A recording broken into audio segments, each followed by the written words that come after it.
I'm Linda, and I'm not in the best of health, and neither is my house.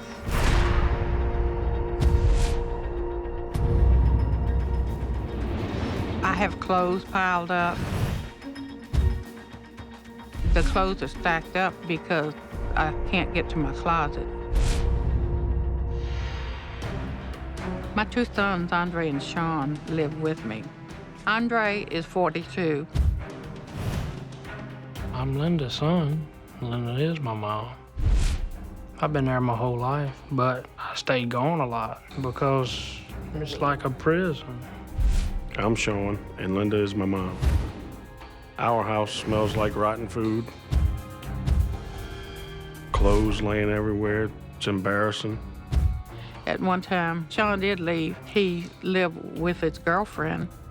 Things didn't work out like that, but he always came home. I'm Robin, and Linda is my sister. The condition of the house that they're living in right now, it just looks like what I would describe as hell. It's horrible.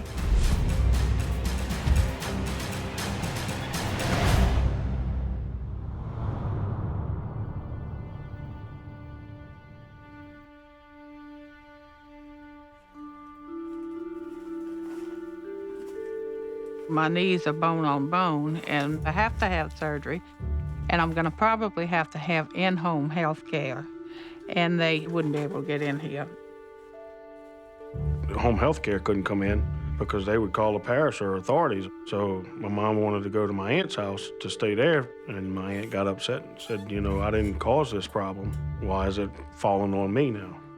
I figured that that would be the prime time to say, okay, you can come stay with me, but one way or the other, we're getting this house cleaned up. If my sister does not go through with this process, I will have to call the authorities.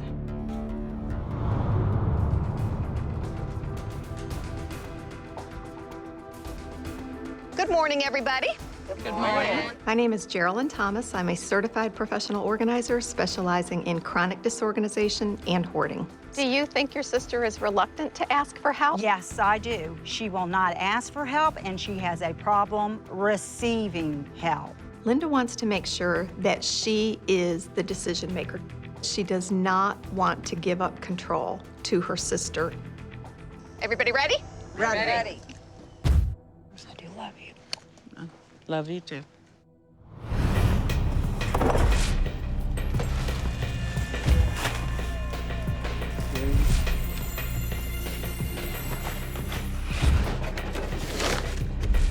So I'm looking in this room, and I'm trying to figure out how this works. How does a grown man not have a garbage can? I bought a big garbage can. They didn't like my big garbage can, so they took my big garbage can out, put a little garbage can in it, and it stays full. Okay, that sounds a little like a cop-out. The big garbage can I can't drag outside because it gets too full. Because you can haul the garbage can outside for your brother and mother, right? Yep. Okay. Is there a reason you've not done that? Not really. Okay.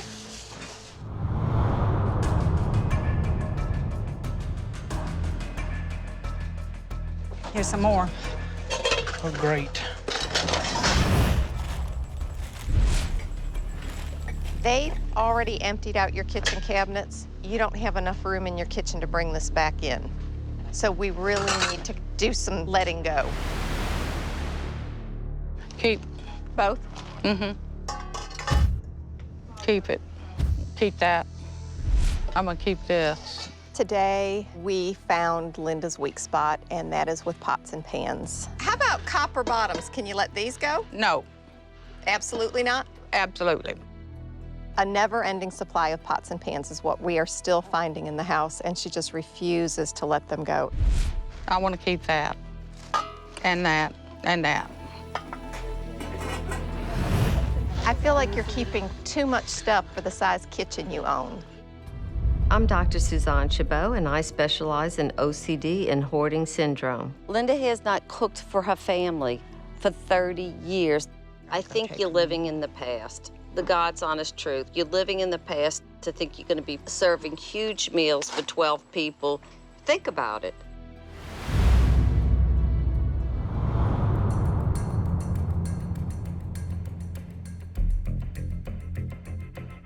I'm not real hopeful for her unless her boys say, Mom, we're getting rid of the pots. You think your mom's gonna use all of this? No. You gotta get rid of this.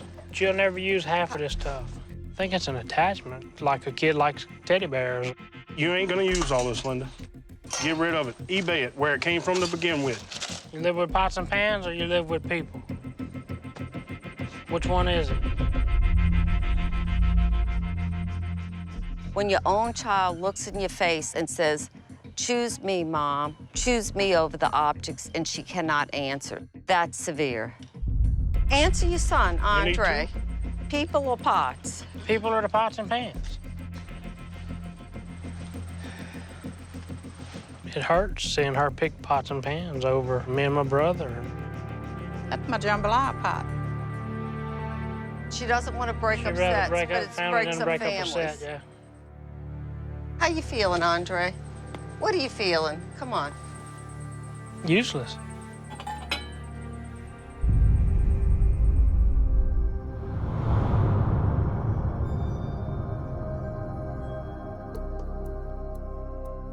I bet you the last time we had dinner on the table, when I was 10,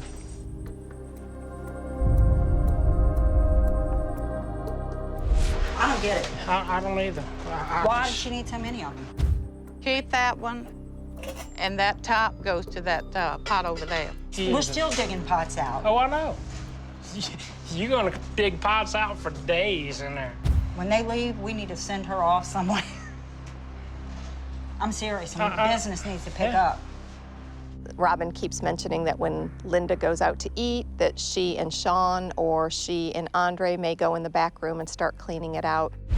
I overheard you saying that you're going to come do it while she's not home. I will tell you that that can result in unfavorable. I mean, people have been known to kill themselves, go into deep depression. You don't want to be responsible for that.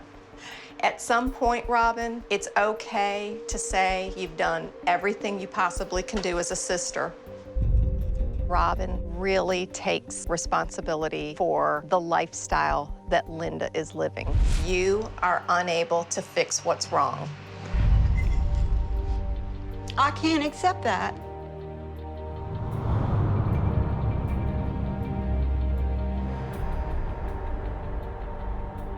I'm trying to make you understand and trying to help you to understand that these little things you don't need. Love your pots and pans and everything And more than clothes. us. No, I don't. That's the way I feel, and I think that's the way Sean feels. Yep. The boys are facing being a relic in a tomb in that house for the rest of their lives, or they're gonna have to take over and say, Mom, you're getting old. We cannot tolerate seeing you live a life that puts you and us in jeopardy, so we're taking over. The problem here is you got to have knee surgery, and home health care still isn't able to come in here. Oh. You still got the threat of the health department coming in and putting you out. Yep, You feel like this was all for nothing? I do. I think she's gonna go right back to the way she was.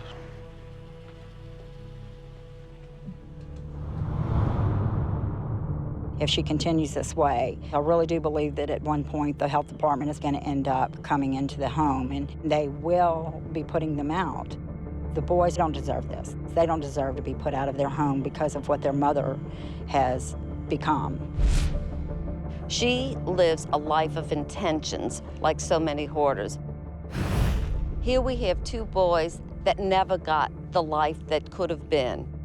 So this is a situation, like in most hoarder situations, that no one gets the life they really want.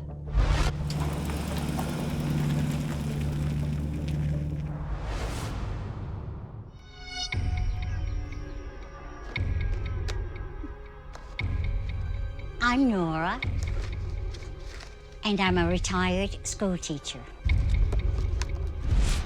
I have an infinite number of containers. I can't keep count.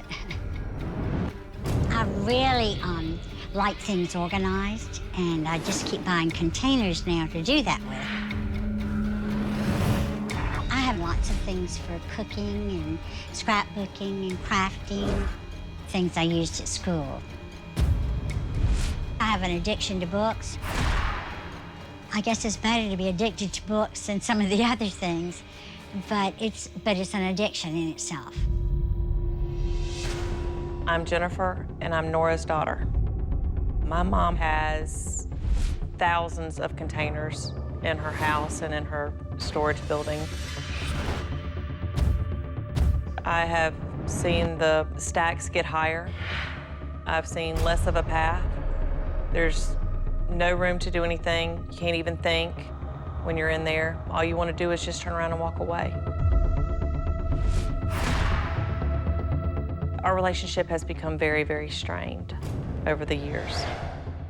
When I try to clean things out, she wants to go through everything. She has to go through the box. It's always on her terms, what she's willing to let go of.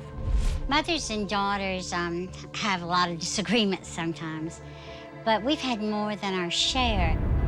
She tells me all the time that when we argue, that's when she goes shopping. So that puts a lot of pressure on me that it's all me, that it's my fault that she goes shopping.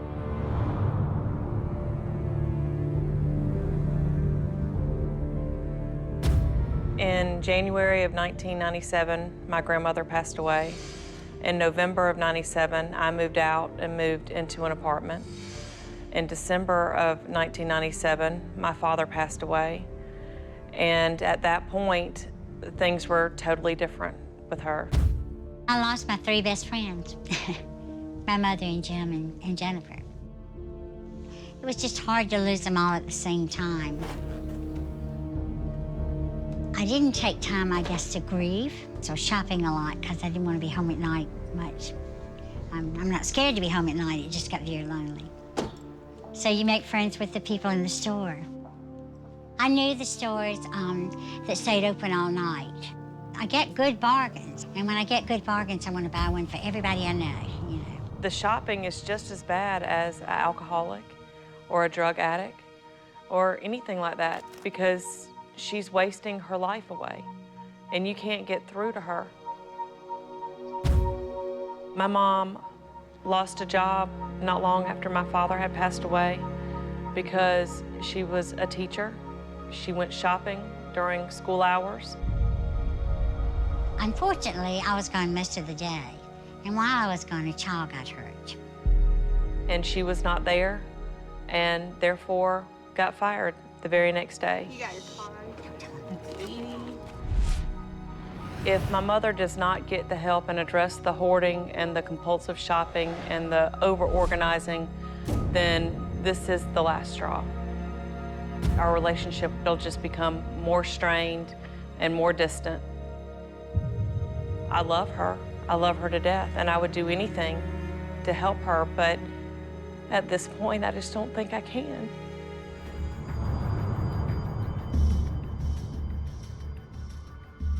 Good morning, everybody. Good morning. I'm Dorothy Brenninger. I'm a professional organizing expert, and I specialize in hoarding. This is a very special day and a very unique day for sure. We've got about 2,000 containers in the house and in the driveway. You're gonna have thousands and thousands of tough decisions to make. My name is Dr. Robin Zazio. I'm a licensed clinical psychologist, and I specialize in compulsive hoarding and OCD. Dorothy and I are a team to remind you, it's either your family or your stuff. Your face is worth 1,000 words right now. Talk to me. It's just been so long. I'm ready to have her back. I want her to be a part of my kid's life. We're in a crisis situation. You've lost a lot of money.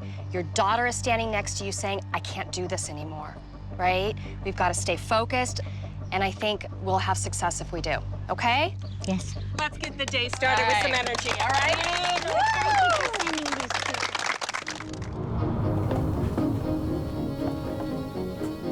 I would like for you to just go through this first box and tell me what you think. I know that most of the books I want, and some I may give away later, some are for Jennifer's children.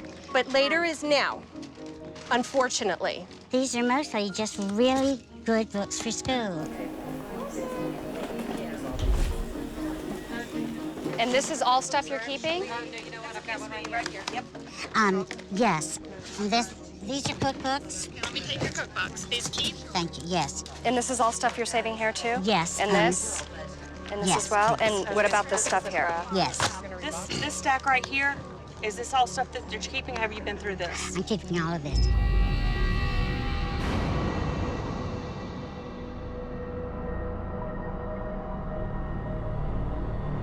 I count 1, 2, 6 items that you've given away so far. I'm wondering what we're gonna do. Your daughter is right here, and she's worried about something. We're gonna have to let it go, Mama. But you have got so many magazines. Yes, and you know, this is what it's doing to me. I don't want you to be upset, and I don't want you to give up. Mama, please don't be like that. I just...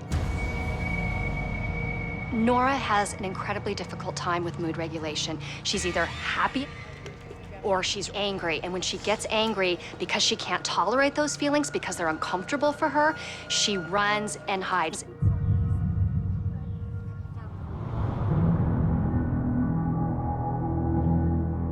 I am frustrated. And I know you're gonna say it's all grief coming out. It is not grief, it is my life. One, think about Daddy. Daddy would not want you living like this. You can't live, Mama. You cannot live like this. You have got to get the stuff out. Okay, well then let's get everything out. When we pushed her, which made her feel uncomfortable, she went to the extreme end and basically said, throw everything away. I'm not gonna make a decision about anything. We're not gonna do what's anything. important. So you're She giving up does. control? This is I'm what's giving up important. control. We want you to make decisions about your stuff, but you're not making any decisions. And every time we try to push you to do something, you stop, you block us. I'm asking you to trust us that we are here for you and your best interest, to hold on to what is here for you. She's done everything but go on her knees and beg you to please choose her over your stuff. And so far, you're choosing your stuff. If she is not willing to accept that help, then there's nothing more that I can do. There's nothing more anybody can do. This is your stuff, and we want you to make good decisions. I'm gonna paint upstairs. I need that. I don't need that. She will be buried in this house because that's all that she's gonna have. I'm getting Victoria. I'm getting Christmas. I wanted to buy that Southern Lady magazine. I'll go back and get it myself. And keep your hands off of me, please, right now. I'm doing this, okay? She will die alone.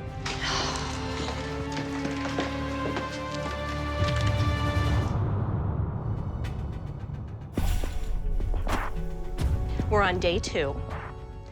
And you got some sleep last night. did. Very good. And I also see, even though you got plenty of sleep, that you've got a black eye. You kind of something hit you yesterday, yeah? Well, actually, I hit it. You hit it, okay.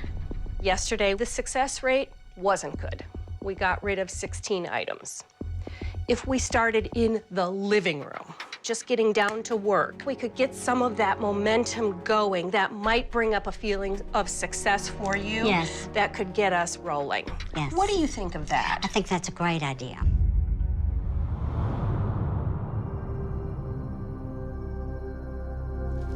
You know what? Rather than take all these supplies out that's going to be donated, why don't we just keep it in the box and let the bin go?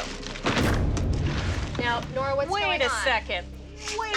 I'm giving away, not organizing, giving away. Right. I love to give away. You want to give to people because you're a very generous person. At this point, isn't it the most important thing that you just give it to somebody who can use it? I have lots of friends and lots of schools I can give them to. Right, and we have a donation truck ready to go to take them to... Take it. Everybody here has been nothing but kind to you. I know it. And you are being so ugly and rude, and it is embarrassing me. I cannot stand by and watch you continue to do this to the people that are trying their hardest to help you and the people that love you. I have given you the best of my life. But I will not continue to let you hurt me the way that you're doing today or yesterday. I have shed more tears in the past 2 days than I have ever shed in my whole life, and I will not continue to do it. The house is not big enough for everything that is currently in it. I know, and I'm trying to take away, but somebody wants me to take all of it away. No, nobody wants you to take it all away. You have got to get that through your head. I think that's a waste of time, Sandra, please. I know they're leaving, and I want them to get done as much as they can. Because I want the house as clean as it can be, but I don't want this. When I got here, I thought we had 2,000 containers. Turns out there were 3,000. Out of the 3,000 containers that were on the property, we got rid of 15 boxes going to charity, 5 boxes of trash, and 5 bags of trash. That's it. Nora did not develop any insight into her problem. We made very little progress, and I'm really worried about her prognosis. I'm not convinced that she will actually follow through with therapy.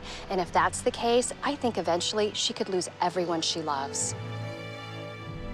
My mom definitely let me down because I thought this was a new beginning, a new chance, a chance for my children to have a grandmother and for me to have a mom again.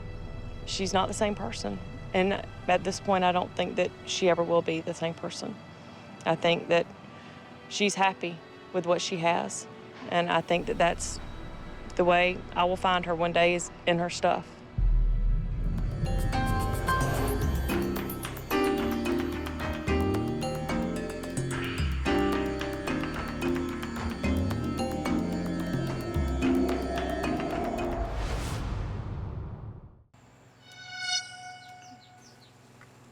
My name is Wilma. I am a collector. I have several collections, and I've never been able to sort out or straighten up. Most of it is crafts. A lot of books that were my father's and some that were my grandfather's. Perfectly good, nice-looking clothes. I'm Dean, and Wilma's my mom. I moved down here to help her get her life in order. The house is like worse than the Addams family's house. The cobwebs hanging everywhere in that house.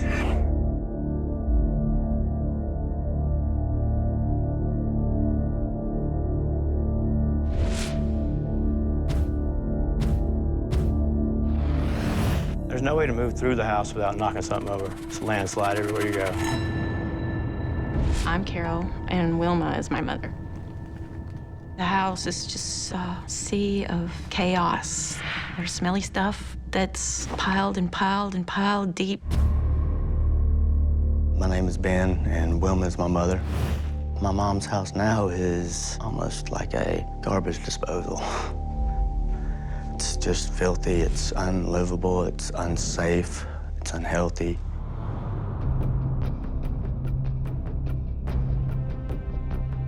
Structurally, it looks like it's about to cave in any moment. Termites have really got into it and ate a lot of the wood out. Everything can get in the house. Cats and dogs and large vermin, possums. My name is Bo Weathers, and I'm a city code enforcement officer. We were alerted by her neighbors several times over the last few years. Had some complaints on the outer conditions of her property. Code enforcement came and talked to me about the yard initially. And they came in and they said the floor was soft. If you didn't know where to step, you could have gotten hurt. So we obtained the warrant, served it. We sent the letter to Wilma advising her that we were, in fact, condemning her home.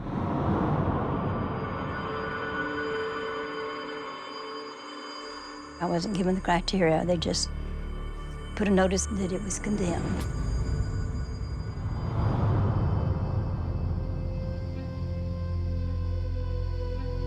The house is one giant pile. I couldn't see over it. I mean, I was probably a little bit taller than the doorknob, and it was 4 feet, 5 feet high. I can remember the tunnels that we dug through the basement, just all the stuff stacked. We just played in it. kitchen was really dirty, and there was not food in the house. My brother and I and my sister took care of each other and helped each other the best we could. I really didn't understand that that wasn't normal. We didn't want to be there. It just seemed so hopeless. Just to be there felt hopeless. I was scared of the house. I was scared of her. I used to pray to God every time I come down the street that she went home.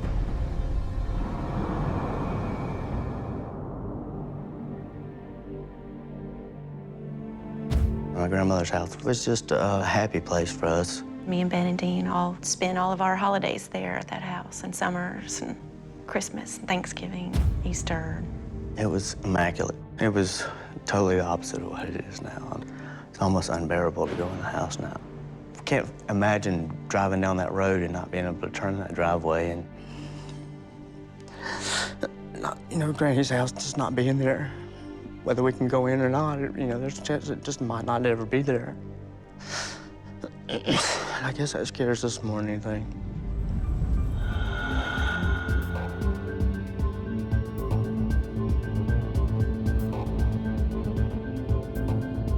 Good morning, everybody. Morning. Morning. My name is Corey Chalmers, and I'm an extreme hoarding cleanup specialist. Wilma is facing an extremely serious crisis, and this is really your only chance to make this house at least presentable to them to even come in and do a final inspection on it. So you guys ready to do this? Let's do it. Absolutely. All right, let's get started. All right.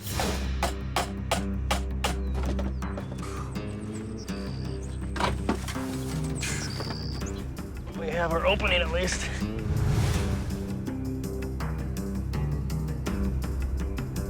All right. Let's see what we got here. My angel, we're gonna keep that. I'm Dr. David Tolan. I'm a psychologist and an expert in hoarding disorder. How did you reach the decision to keep it? Because I usually keep my angels. I'm wondering how much sense it makes for you to hang on to symbols or Because things that you one just I will go out and buy again if we don't keep that one. And I feel invaded when people tell me that I cannot have. What's this about? Controlling my own life. Control. That's a big issue for you, isn't My it? life. Wilma's very reactive to people taking control of her things, and to the extent where she's almost paranoid every time anybody even touches something. Here's a whole box. It looks contaminated to me. I can't see that far. I cannot see that far. Can you trust what I'm telling you? I would rather you put it over here and Are you let me saying you go. don't trust me? If that's the way you want to interpret it, I'm yes. asking you.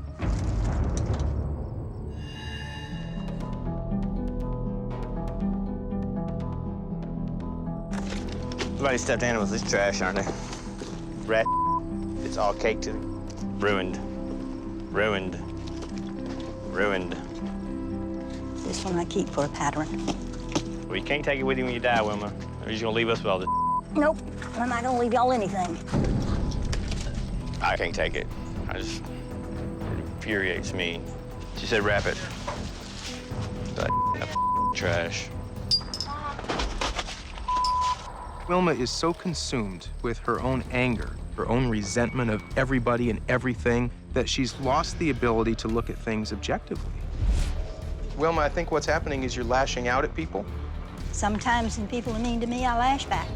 Your children must have been such a terrible disappointment to you, Yes, for you to have so much contempt toward them. Is that what we're dealing with? probably are. Have your children just been awful people? Sometimes they are when they're dealing with me. And they've just been a And I have given up my life, what I wanted to do in my life, to raise them. You resent them. That's probably about right. Can you even allow yourself to be loved by them? Probably not. Maybe you just want to cut them loose? Sometimes I think that would be best for everybody. You see your son crying? What does that do to you? Do you even care?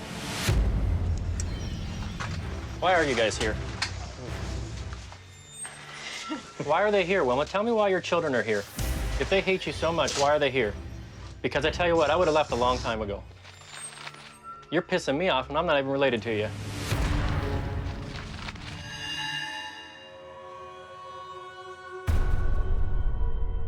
Are you listening to me? Just one time. These were clean last Thursday. It's not an issue of whether they're clean. It's an issue of how much we can deal with before what, 5 o'clock today. We need to get 4 rooms cleaned out. That's the issue, okay? I need you to think about that from that perspective in order for us to get anywhere. You just show me a little bit of respect. I need really? that. And is my being here not enough for you? No. She just says mean, hurtful things to make her point. Do you want these things on the floor here, is what you're saying? No, that's the wet stuff in that bag. You need another bag. That's the stuff that's The wet stuff is getting laundered, so can't they be combined in one bag? No, put them in a separate bag. Why? Because I asked you to. This is just a question of just obey me?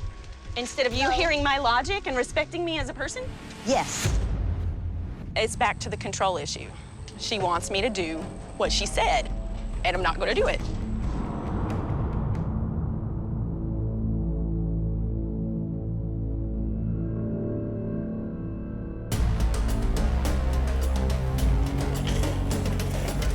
Well, how about this box of books here? Those are okay to donate. These are donate, okay. Can I get a junk guy to take this box to the donate pile out front? Dean said throw this away, is that right? I won't have any lamps at all if he throws all of my lamps away. He's not throwing all your lamps away. He's throwing the one in his room away. Listen very carefully. The front part of that was Dean's. The back part is not Dean's, and it's never been Dean's. I don't know what part of the bedroom it came from, so please don't yell at me. All I know is Dean said throw it away.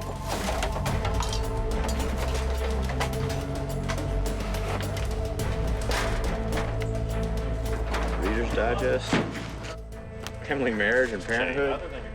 Read that one either.